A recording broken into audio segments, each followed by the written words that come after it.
Well, hello again, and welcome to this special edition of This Much Is True Crime podcast. Literally, we're live just minutes after P. Diddy was denied bail from his day of verdicts, basically, which turned out to be a good day for him, perhaps in terms of the serious charges, but not a good day in that he's still, after 10 months, going back to prison to await sentencing. Good evening, Professor Wilson. How are you? I'm very well, and yeah, it's been an exciting day. There's been a number of cases that seem to be coming towards conclusions at the moment, aren't there? And we're waiting for the mushroom case to end as well. There have been developments in terms of what's happening with the Letby case. So yeah, seems to be the first of a number of cases. And of course, I haven't mentioned Brian Kohlberger, who seems to be about to accept a plea of guilty in the United States as well. So it's a busy week, but this one today is fascinating. It's been 6 weeks, many weeks of evidence, more than 30 witnesses called. And just outside the courtroom, while verdicts were being given out, it's become a circus, basically. I'll just quote you what some people are wearing on their T-shirts, Professor, and maybe you can explain this. They're saying, a frico is not a RICO. Oh, amazing. And of course, this is a reference to the freak-offs.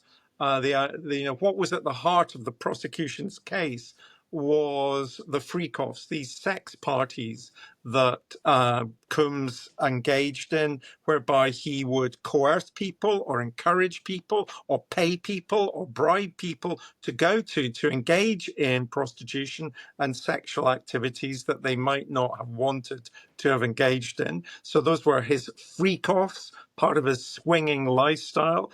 And they're saying the freak-off, the freakos, is not a RICO, is a reference to the most serious charges that Combs was facing, which related to the racketeering influence corrupt organization, RICO, which were federal rules that were designed really to take down the mob, to take down organized criminal networks.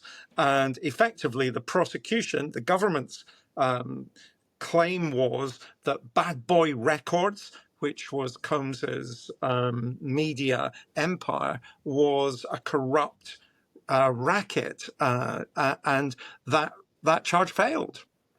And I presume the whole case almost really kind of centered on that.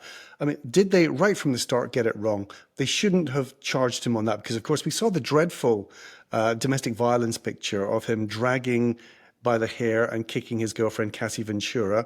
But that was timed out. That was 2016. So they couldn't bring domestic violence charges on him because he'd probably certainly be in jail just for that alone. So this had nothing to do with that video and clearly the fact that he's a violent thug. They tried to get him on this kind of mob boss charge, which is very unusual and was not beyond reasonable doubt, and to a lot of legal analysts was never going to stick. Well, and I think it's fair to say that the prosecution bet that the jury would find him guilty of the RICO charges.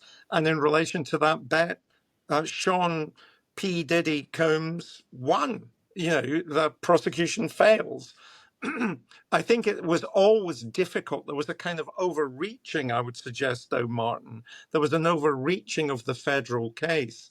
And we've got to remember the federal case would have been a one if he had been found guilty that would have guaranteed he would have spent the rest of his life in prison. You were mentioning domestic violence. Domestic violence in America would be a state offense rather than a federal offense. And in any respect in relation to Cassie Ventura, that had been timed out. The prosecution, it seemed to me, overreached. But at the end of the day, and this is small and scant comfort, we've also got to remember that I think he's lost in the court of public opinion. And I think we also have to remember that he has indeed been found guilty of 2 charges of transportation to engage in prostitution. And those charges in themselves for which he's now been found guilty could result in a sentence of up to 20 years in jail. So not only has he lost in the court of public opinion, he has been found guilty, he's denied bail, he's back in prison, and he's likely to spend more years in prison. And then, leaving all of that to one side, there are still a score of civil claims that are going to come down the line as well. On the two charges that he has been found guilty of, transporting prostitutes across county lines, state lines, that's literally just some airline tickets and some receipts. If you were just a regular, John Doe in jail in America on those kind of charges, you'd be walking free on bail, and you wouldn't be facing much time in jail at all, would you? I presume if this judge is going to throw the book at him, then he's making an example of Sean Combs.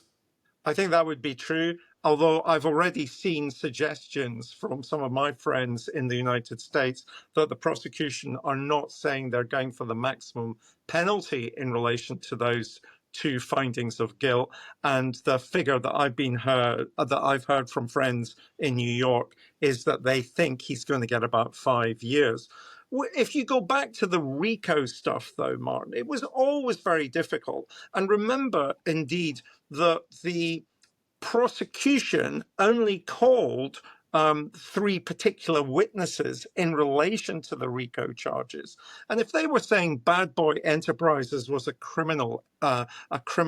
racket, then the only person that they actually were saying was criminally inspired to behave in that way was Coombs himself. They didn't cite charges against anybody else, and the witnesses that they called had all been in a relationship with Coombs. So this, to me, seemed to be a very difficult thing to prove beyond reasonable doubt. And the jury clearly didn't believe that these women, Cassie Ventura and an anonymous woman called Jane, didn't believe they'd been coerced by Diddy, but because of the text that they were sending, they were clearly still in a relationship, even saying they still loved him. They were looking forward to some of his freak-offs. So very early on, it would seem the jury had their minds made up that actually these women, and this, of course, goes to the whole new debate that's going on in America as we speak, which is about, why aren't women being believed? And, sexual abuse and domestic violence. And why is it, the women's side that always seems to be sort of put down? But clearly the jury thought that, these women, were not being forced into this. For a lot of it, they were willing participants. And so they certainly weren't being sex trafficked. And the phrase that was never really allowed to enter into the courtroom was coercive control.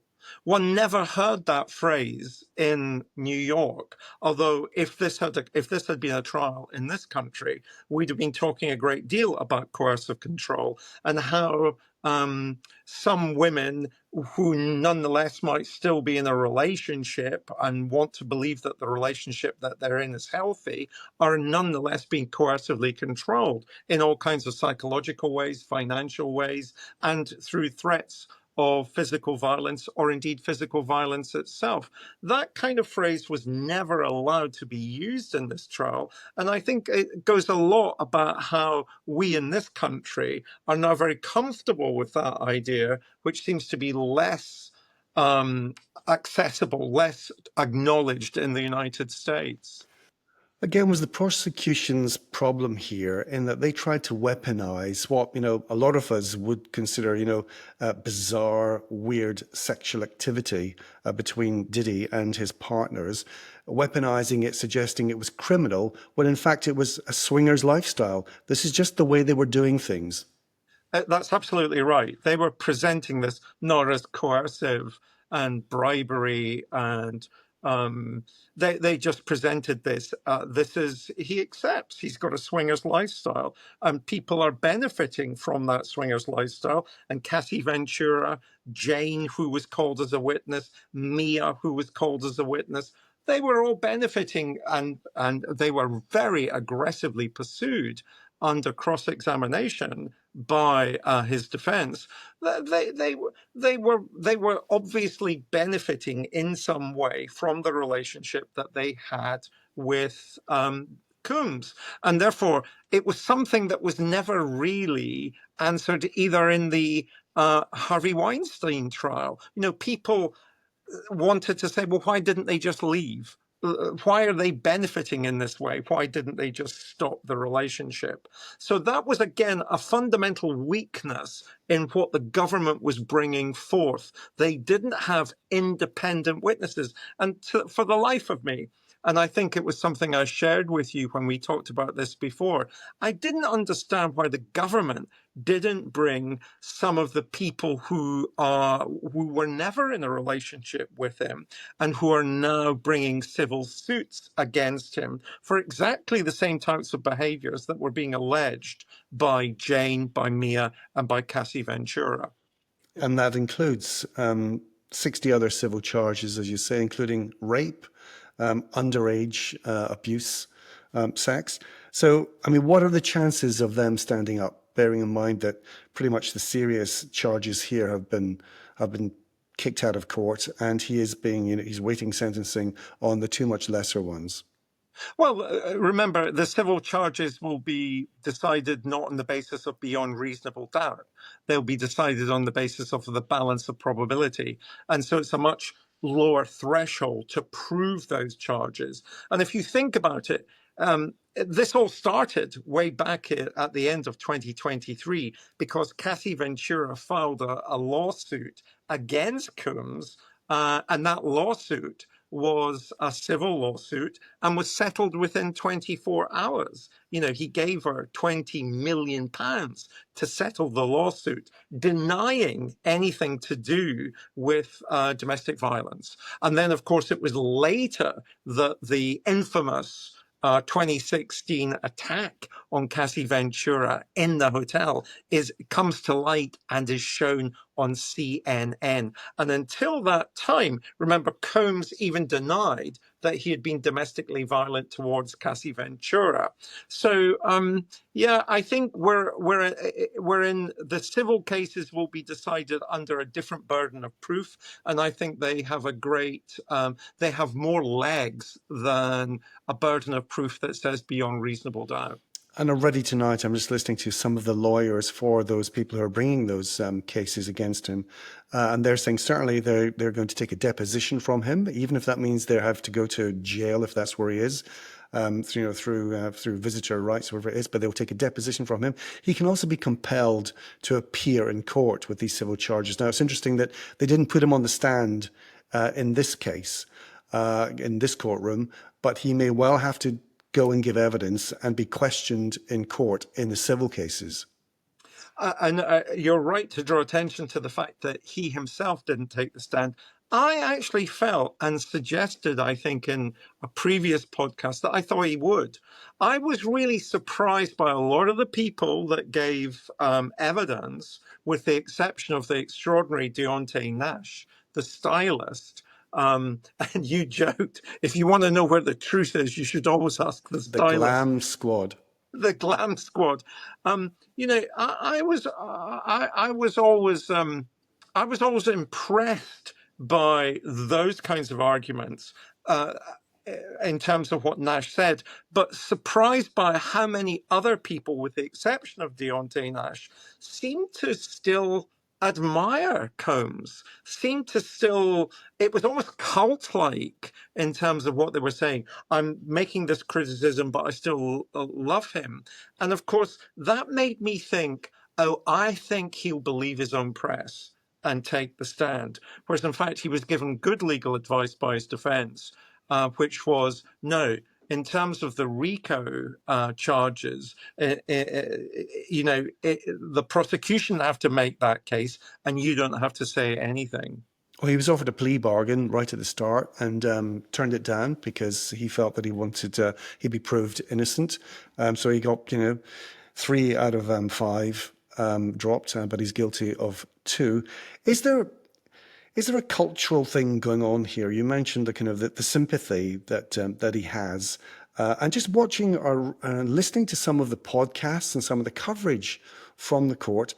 There's a lot of people who are on his side, which is astonishing when you think about although it wasn't, that evident for this case, what a violent thug this man is.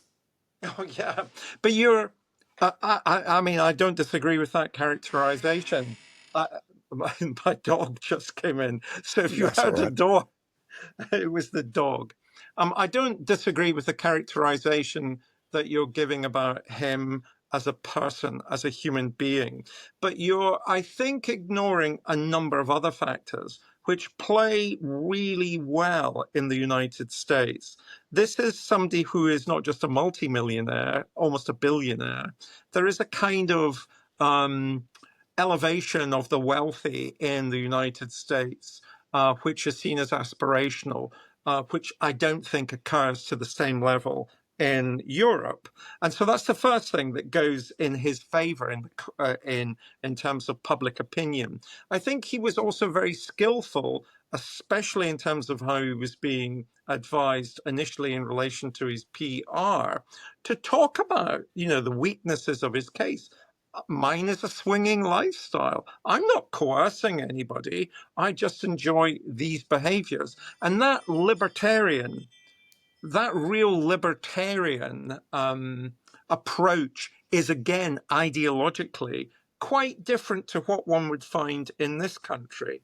And then he also finally did something which, you just have to accept that there's a different history of this in the United States from in this country. He weaponized race.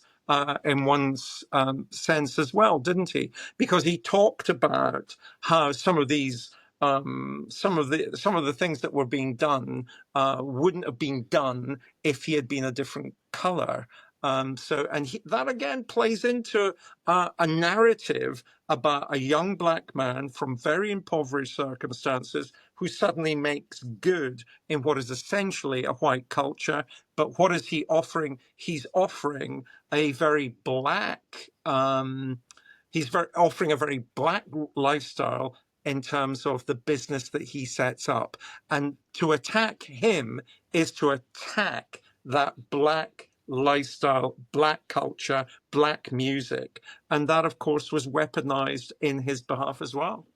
And his supporters were denied that triumphant exit from the courthouse just a few minutes ago because the judge denied bail, and in doing so referred to certainly that tape that we saw of him beating up and dragging his girlfriend by her hair. And also the fact that Diddy had already applied for bail 3 times before, including once before the current judge too, and was denied then because basically of his violent record, and the judge taking into account those episodes. But also there were 2 notes given by the prosecution to the judge and him making up his mind whether or not to grant bail. One from Deontay Nash, who we mentioned, who was part of the Glam Squad, celebrity stylist, friend of Cassie Ventura. And let me just give you some of the quotes from him, what he said, the reason why that P. Diddy should not be released from jail. He said, if he is released now, I have no doubt he will see it as another license to continue intimidating, threatening people who challenge or expose him. He's violent, coercive, and retaliatory, but also probably the most definitive note for the judge from the prosecution was from Cassie Ventura herself and her lawyer, who said that she was worried about her own safety should he be released, even if his passport was taken away and he was restricted to Florida or to New York or whatever. Clearly, the judge is taking into account that this is a dangerous man. And also some of the legal analysts over in Manhattan are suggesting, David, I'd like to know your view on this, that the fact that the judge has denied bail is an indication that he's going to give him a custodial sentence. Oh, I've got no doubt about that. I think it won't be at the maximum end of what he could receive, which would be up to 20 years in prison, 10 years for each count. But I think it will be about 5 years. I think he'll be sent to prison, and it will be for some 5 years. But despite the fact that we're talking about there's lots of people on his side, I think most people would see that appalling assault on Cassie Ventura. I mean, that was an incredibly extraordinary tape, wasn't it? And I think Coombs will find it very difficult to retrieve any standing in the court of public opinion. Quite apart from the two findings of guilt, I think he would find it difficult to do, because that video and the bravery of Cassie Ventura when she did take the stand, all those months pregnant, her bravery in standing up and saying what she said seemed to me to counteract any residual support that existed out there for Combs. But he's a billionaire. You know, people love money. People love people who have money in America. They're aspirational characters. So there are always going to be some people who will think, oh, well, he was unfairly treated. And I hear what you're saying, but I think that he will somehow try and resurrect, what he's got. And I wouldn't be surprised if he appears on some chat shows, certainly apologetic, no doubt. It wouldn't happen in this country. I mean, I have my own personal experience of people who've been guilty of far less than this, who have been cancelled, whose careers are over. Nowhere near domestic violence of what we saw there, or transporting prostitutes. In this country, that would be it. He just wouldn't be. He'd be a leper. We wouldn't touch him. I think, as you said, in America, that whole cultural thing.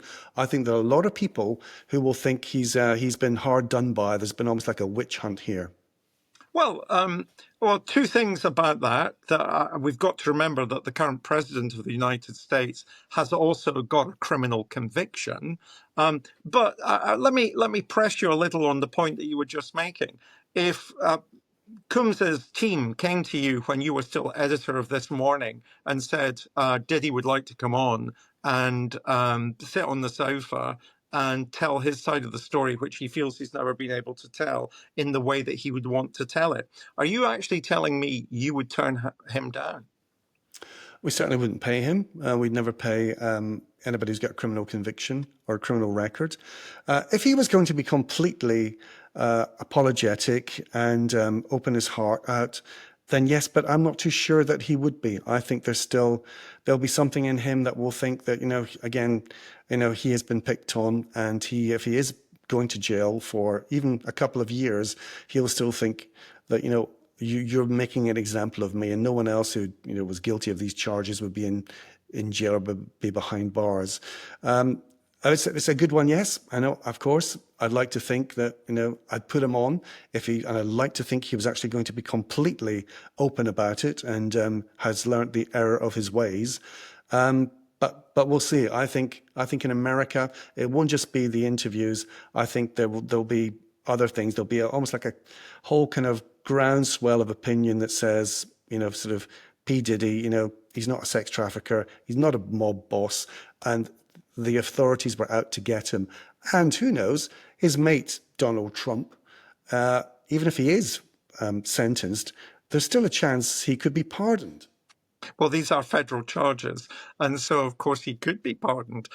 I thought that was incredibly brave of you to admit that there might have been an argument to have allowed him to sit on a British chat show sofa and talk about his side of the argument. I'd balance it up, though, with campaigners for domestic violence. I mean, we would basically go on that, not about RICO, and not about the sex trafficking angles of it. Literally, it'd be that domestic violence. Bear in mind, he has come out on social media and apologized for what he did then.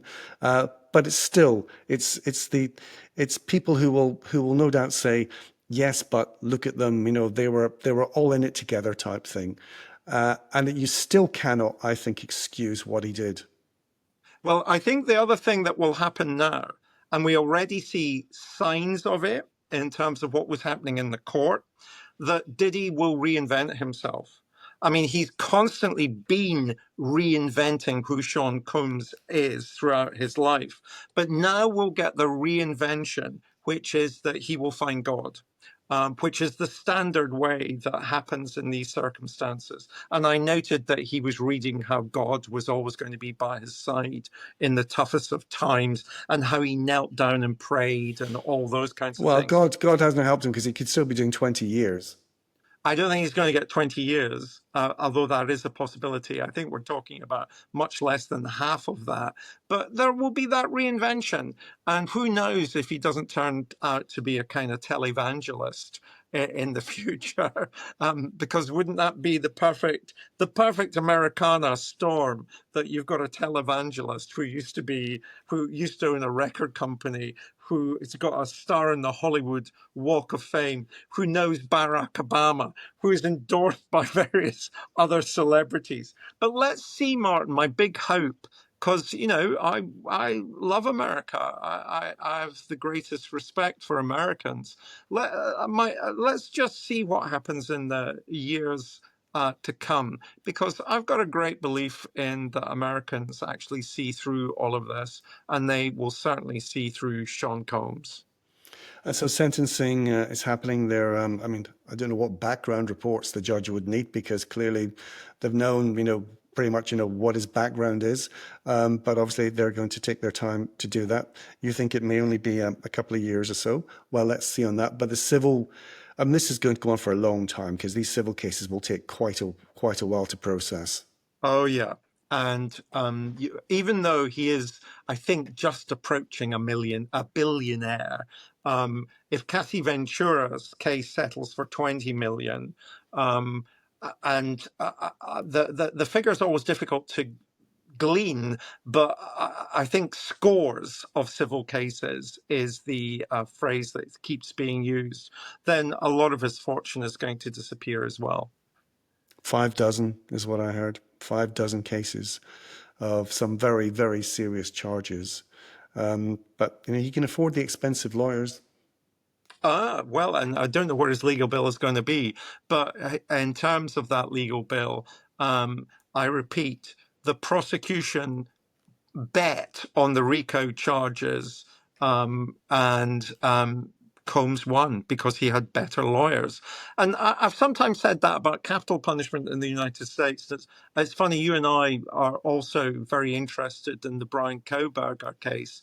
And he just seems to be about to accept a plea bargain so that capital punishment is taken off the list of punishments that he could face. And I've often said in the past, capital punishment is punishment for those who don't have the capital.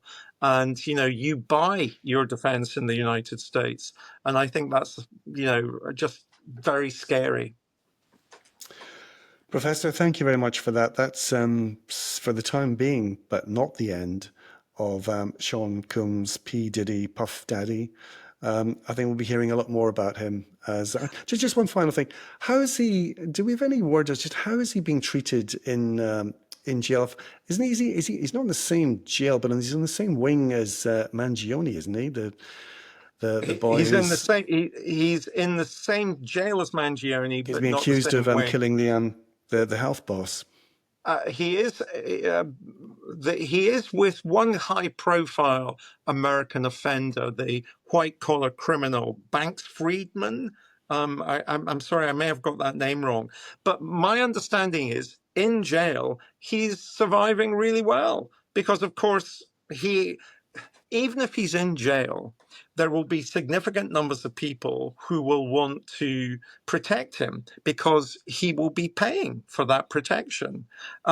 He might not be able to get the money in to the prison to pay, but there will be people that will act on his behalf that will make sure those people providing the protection, that their families are paid in the community. So as far as I could see, he was on some kind of health kick. He was on a diet. He's lost a lot of weight. And he was doing fine, thank you very much. And of course, now for public consumption, he's found God. And that, of course, again, will play well in terms of the American sensibility, the American temperament. To be continued. Professor, thank you very much indeed. And to you watching, thank you very much. You can get in touch with us, of course, through the usual social channels. I also want to mention, because we haven't so far, but you're on tour quite soon, aren't you? Yes, I am. I'm going on tour starting on the 18th of September all the way through till the middle of October. It's a national tour. I start in Buckingham, Northampton, Birmingham, but then I go up to Scotland where I'm doing 6 dates. Glasgow, Aberdeen, Dundee, Or Edinburgh, are you Stirling. singing or something? Have you got a band with you? Are you doing magic tricks? What's the show? Oh, I'd love to be able to sing. I would love it for me to be in a Scottish band. No, it's a show called A History of Britain and 20 Murders, which is based on my new book that comes out in September. So this is not a history of murder. It's a history of Britain by using 20 murders to tell the story of Britain from 1885 to the current day, 2025. And where do people get tickets or more information? They just simply do www.crimesofbritain, or one word, crimesofbritain.co.uk. And all I can say is I'm really gratified. The tickets went on sale about 6 weeks ago, and some of the venues are already sold out. So it's very heartening to know. Great. Don't miss it. Thank you very much. Until the next time. Bye, folks.